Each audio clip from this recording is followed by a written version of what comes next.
I'm just very curious, and I'm always trying to look for opportunity.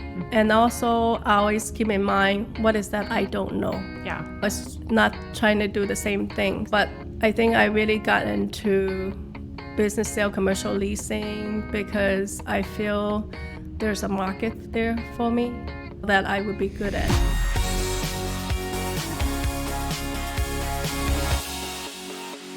Hi, everyone. I'm sitting here today with Yu Jie Chen from our Eden Prairie office. Yu Jie has been with REMAX Results for almost 6 years, but you've been in the REMAX network for 10 years. Yes. Can you just share a little bit about yourself, where you grew up, a little background, how you got into real estate? Sure. So I was a child immigrant. I immigrated with my mom and my 3 other siblings from Canton, China to Minnesota to reunite with my father and grandfather who was already here. How old were you? I was 9 years old. So Okay. I've been living in Minnesota for about 42 years. I'm 50 now. Oops. Okay. Yeah. Where'd you grow up in Minnesota? We lived in Minneapolis. We didn't have much money. We lived in Minneapolis. Actually, our first house was 1 bedroom, 6 of us. How did you get into real estate? How did I get into real estate? Before I became a realtor, I was a stay-at-home mom for 7 years. So with no income. Okay. The reason I was a stay-at-home mom was because my baby wasn't adjusting to the bottle. Okay. And the company I was with didn't allow me enough time to adjust. Okay. And which leave me no choice but to stay home. And with 2 kids. How old are your kids now? Ava is 20, Ethan is 18. So Ava is in University of Pennsylvania, Warren School, and Okay. Ethan just started his first year in Northwestern University. Okay. Awesome. Yeah, You must be proud. Good for you. thank you. Yeah, so I think it's because I've heard about real estate when I was in high school.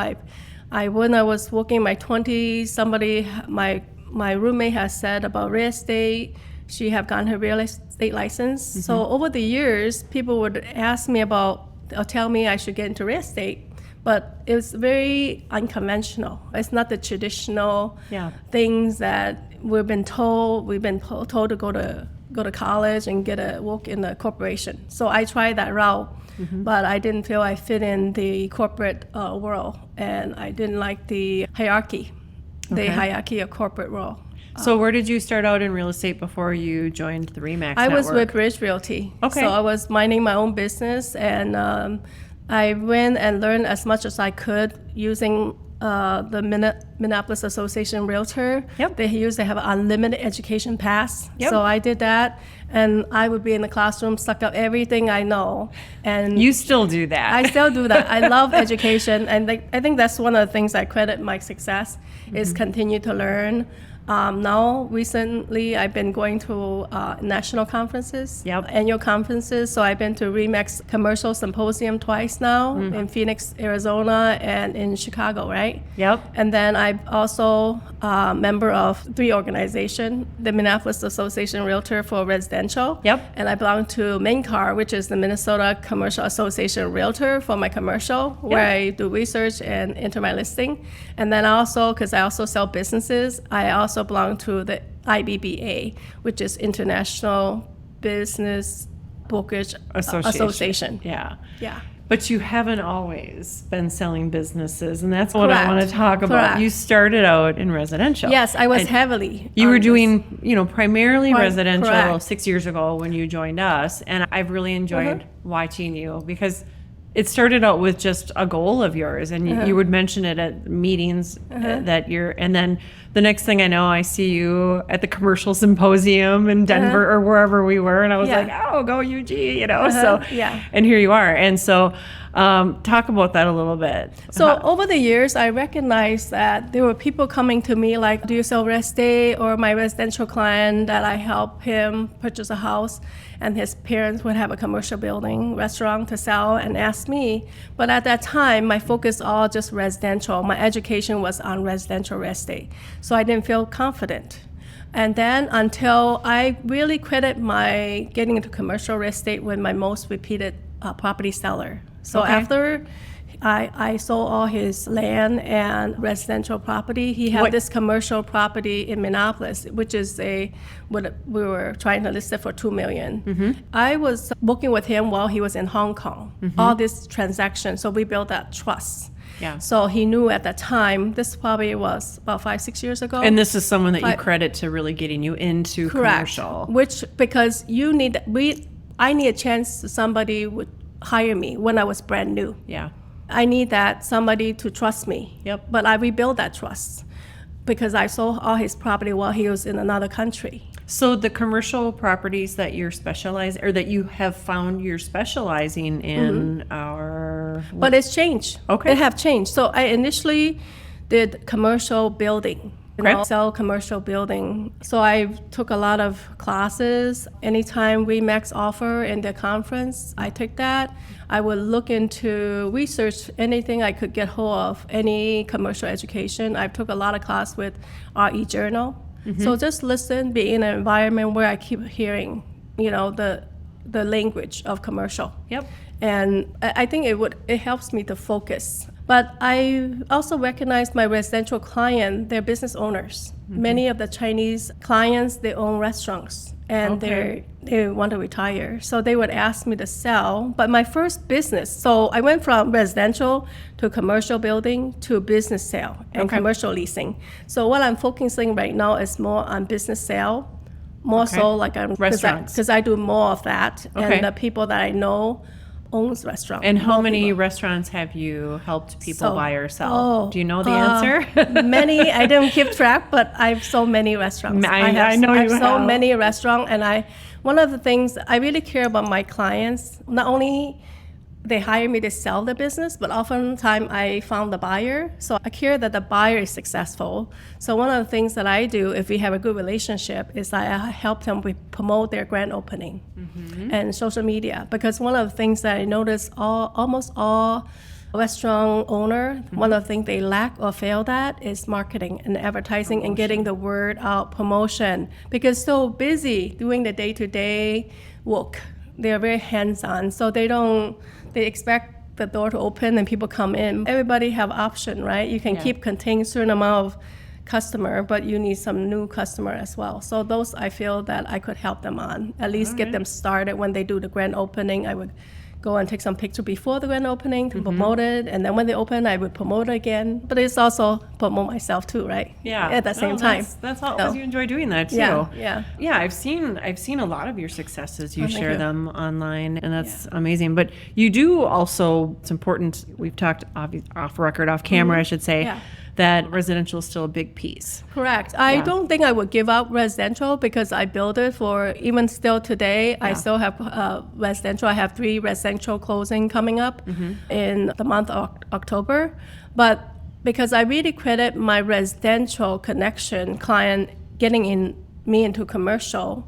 And then also I recognize that just because I'm helping him sell a house, oftentimes they're business owner, my client. Yeah. So I can get that piece Yep. of the business. And one of the things I got comment from my clients that they love that I could sell the business and sell their house and sell their investment property. Are you a goal setter? And what are some goals that you have for next year? I think we all have a same amount of time, right? Yeah. And I don't have any assistant. I don't have any assistant. I don't have a team. So it's just one person for me to get to a next level. So I started in the business doing 100% REMAX award several times. And then I look at the people with platinum. I go, how do I get to platinum, right? Then I get to platinum and I get it into 3 platinum. And then you made it to chairman. And then I said, how do I get to chairman? Yes. I made it to chairman. But in order for me to know what a one person capability, Yeah. I need to do bigger deal. Because otherwise I'm burnt out with small deals, too many. Yeah. And I am a wife and also a mom, so I have that And responsibility. you don't have an assistant or a transaction Nope, coordinator? I You do don't it have all any yourself. assistant. I do everything myself. I mean, I do kind of tend to sleep very late. Would you? But I somehow have the energy. Typically, that's an assistant is what's going to get you to the next level once you hit where you Yeah, are. I But know. it's But I have to find other way. I have to find other way. And I think I'm a little bit stubborn about getting assistant, although I do have backup. Are you a control freak? So many of us. I No, think I'm joking. I just like to, know if I do it, I get it done. Maybe that's why. Or it's done right. It's done right. It's done right. It's done. I think so. But yeah, I just feel if I do business sale, commercial leasing, commercial, I can do bigger deals. Have you felt affected at all the last 12 to 18 months or so, this housing recession that we're in, or not so much? I mean, are you residential? Residential side, but so not your selling, your business side.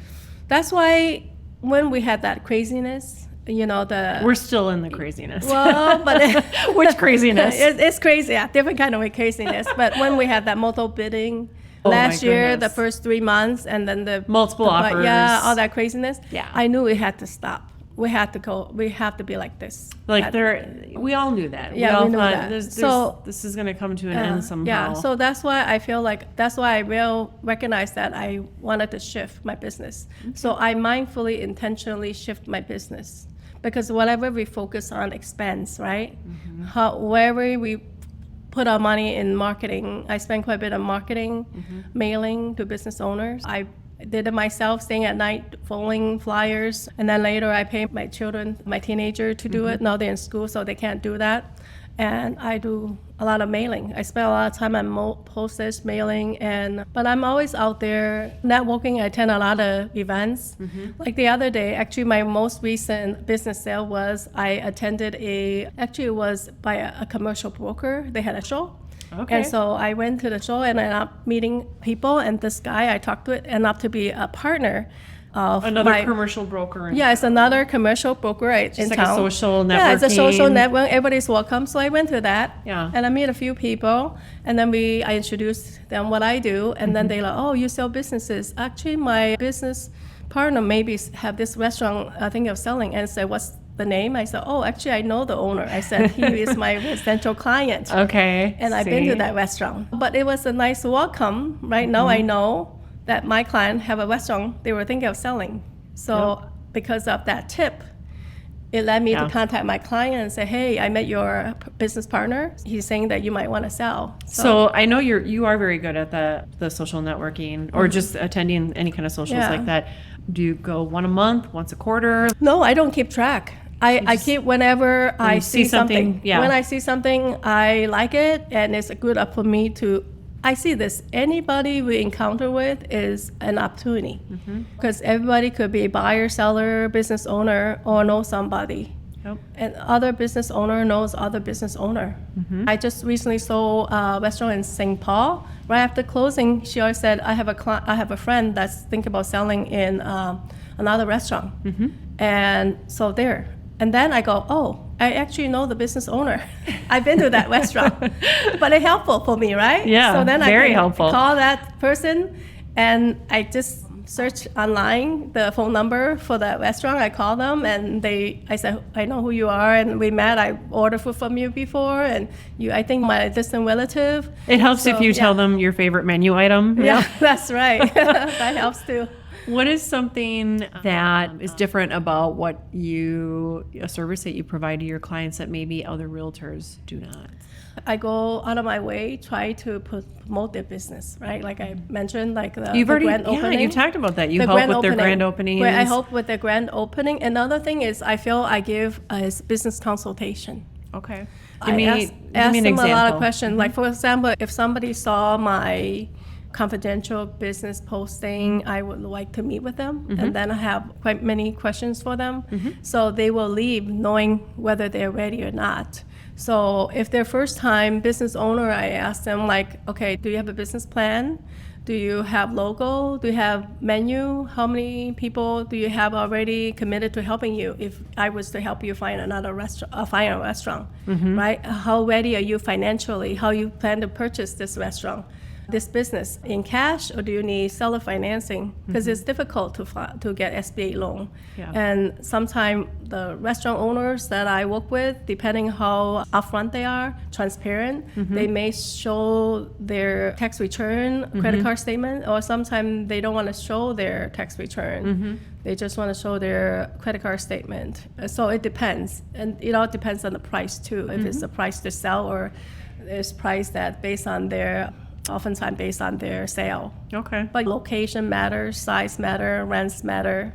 Yep. Yep. And then also the food concept matter too, because sometimes there's exclusion. There might be another restaurant in the same mall that they can't serve Mexican food. And the person want to serve Mexican food. So there are certain things that we have to pay attention. Sure. And I ran into that quite a bit with Asian Indian client who wants to open an Indian restaurant. And they want exclusivity in that mall that makes sense. There's already an Indian restaurant in this big mall, can open another one. Yep. That's direct competition.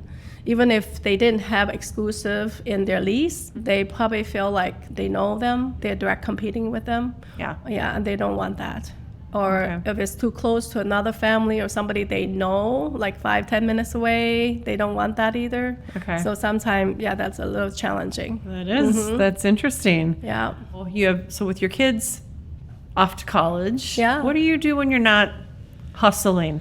When you're not working real estate? I really should spend some time exercising, and I love playing volleyball. So it's always, I've been playing volleyball for many years. Where do you play? Since my 20s. Are you in a league? Bloomington. No, it's just open volleyball. Okay. Bloomington Community Center. Yeah. That's so awesome.